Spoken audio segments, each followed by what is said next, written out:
tirage général. D'habitude, on fait preuve de bon sens et de discernement. On ne prend uniquement que ce qui résonne.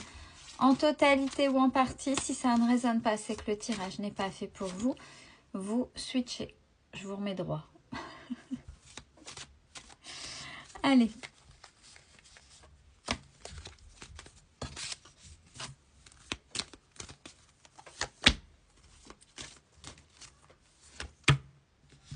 Alors, on parle de quelque chose qui est comme ça. C'est une affirmation. C'est comme ça et c'est pas autrement. Concernant un message que vous avez eu, certainement en méditation, message canalisation, message intuitif, peu importe, vous avez reçu un message de cette manière-là, pas via le portable, pas via la boîte aux lettres, mais voilà, de cette manière-là. Et c'est quelque chose qui vous a fait mal, puisque là, c'était un message pour peut-être recadrer les choses, vous donner des réponses à votre situation, mais ce n'était pas la réponse que vous auriez souhaité avoir. Donc c'est un message qui ne va pas dans votre propre sens. On a le fait que ça vous ait fait mal. Ça vous ait fait mal. Alors peut-être que déjà vous étiez dans cette situation-là où on est un peu, quand il y a quelque chose qui nous tracasse, qu'on n'arrive pas à s'en sortir, c'est cet état sombre, dépressif, triste. Il y en a qui vont jusqu'au burn-out. Donc voilà, c'est vraiment cet état-là. Donc c'est venu appuyer une réalité que vous ne vouliez pas entendre. Seulement, ça a été renforcé par le message que vous avez reçu. Et en même temps, c'était un mal pour un bien, puisque grâce à ça, il vous a fallu ça pour conscientiser et pour sortir du déni, pour arrêter justement d'être dans cet état-là. Il faut l'être à un moment donné, c'est-à-dire on fait le deuil d'une chose qui s'arrête, c'est le deuil d'une situation, d'une relation, d'une situation, surtout quand on y a mis son cœur et que ça n'a pas été comme on aurait voulu et que ça vous rend triste. C'est un deuil. Et là, c'était quelque chose que vous reteniez, qui vous faisait mal. Mais là, voilà. Avec ça, ça appuie un petit peu plus là où ça fait mal. Mais vous avez eu cette conscientisation. Bon, ok, ben en fait, là, il faut que je lâche. Il faut que je reparte parce que je suis en train de m'enfoncer. Et là, c'est la fin de cet état-là, grâce à ce message qui, au départ, faisait mal, pour aller vers... Alors, j'ai la réussite, donc cette sortie de pensée, de retenue, de déni pour continuer à être dans le mal. Et cette sortie en même temps de ce comportement sacrificiel. C'est-à-dire, je me sacrifie pour les autres, à mes dépens, dépend de ma vie, dépend de mon bonheur, puisque il y a eu des apaisements qui ont été faits grâce à cette douleur. C'était nécessaire. C'est dur à entendre, mais c'était nécessaire. Concernant l'autre, vous étiez dans l'auto-sabotage, bien évidemment. Donc, on s'oublie et on parle bien de vous. On s'oublie, on s'isole. Là, actuellement, les choses tout doucement redeviennent fluides dans votre vie. Il y a la paix qui revient. Il y a la paix, même si, de temps en temps, c'est ce qu'on appelle les résistances. Et c'est pas grave, il faut accepter, il faut l'identifier. Ce sont des résistances. Ben, il y a des tentations. Est-ce que je retournerai pas au cas où je me serais trompée et où j'aurais mal entendu, écouter le message. Est-ce que je m'accroche ou pas? Donc, ces tentations-là, quand même, de retourner vers l'autre, mais il y a la bénédiction.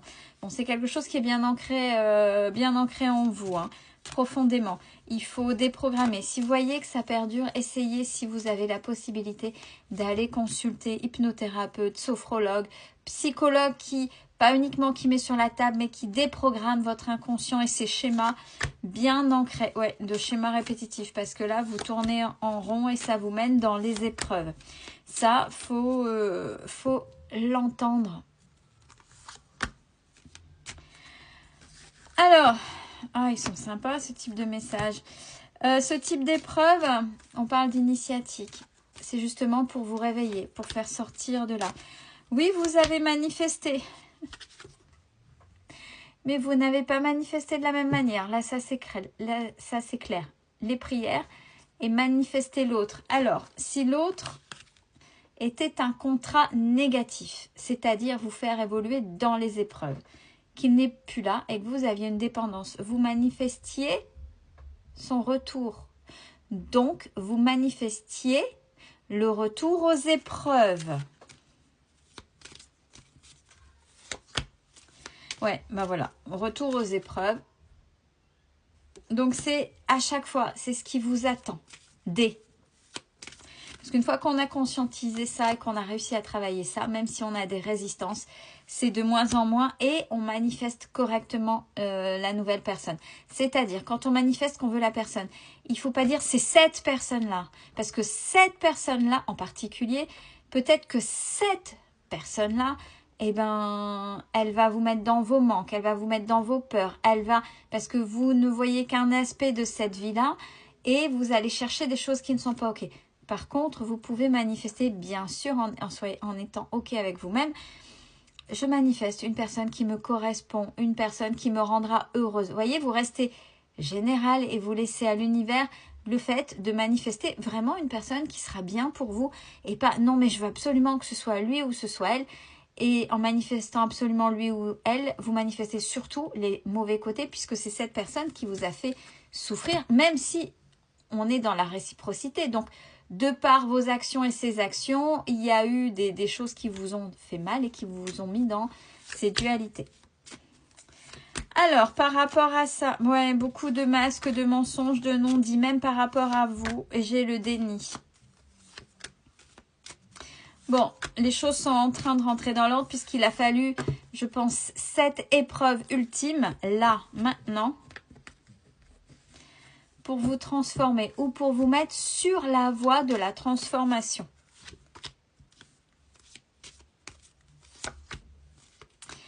Même un contrat d'âme, on n'oublie pas. Un contrat d'âme peut être positif ou négatif, je le répète. Un contrat d'âme, une personne, ça peut être tout beau, tout rose au départ et ça peut être négatif, c'est-à-dire que cette personne va vous faire souffrir. Donc, même un contrat d'âme, il faut vous enlever de la tête, c'est pas parce qu'il y a un lien qu'il est positif, qu'il est bienveillant, qui va vous amener dans l'amour du monde des bisounours.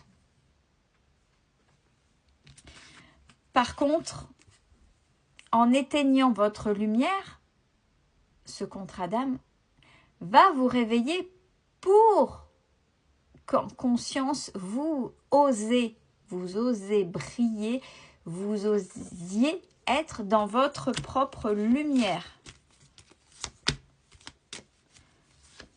On est un petit peu maso, nous les hommes, hein, tant qu'on ne souffre pas, et puis beaucoup, on n'avance pas. Hein. Alors, oui, là, il y a beaucoup de résistance, hein, il y a les doutes et beaucoup d'illusions. Oui, j'ai le déni, hein, j'ai le déni. Ça fait partie de votre évolution de conscientiser ça, attention. Et là, vous, en ce moment, votre abondance, c'est l'abondance d'épreuves. C'est pas une abondance positive. On n'oublie pas, il faut être le plus précis possible. Il faut se mettre dans les choses positives. Il ne faut pas manifester des pas, des négations, puisque c'est ça que vous allez manifester. Je ne veux plus être dans les problèmes. Ça veut dire quoi? Ah, il y a des problèmes. Donc, plus être dans les problèmes, il y a des choses pour en sortir. Donc, c'est des épreuves pour sortir. Donc, vous manifestez des épreuves. Vous voyez, il y a... Alors, la manifestation est très compliquée. Ça passe par le travail sur soi, vous le savez. Mais c'est aussi la manière dont on voit les choses de manière positive. On n'est pas dans le monde des bisounours, bien évidemment. Et on parle dans le sentimental. Et surtout votre positionnement. Je me positionne, je me fais respecter. Et à partir de là, dès que vous arrivez là, vous avez davantage confiance en vous et vous êtes protégé. Prenez soin de vous, belle fin de journée à tous.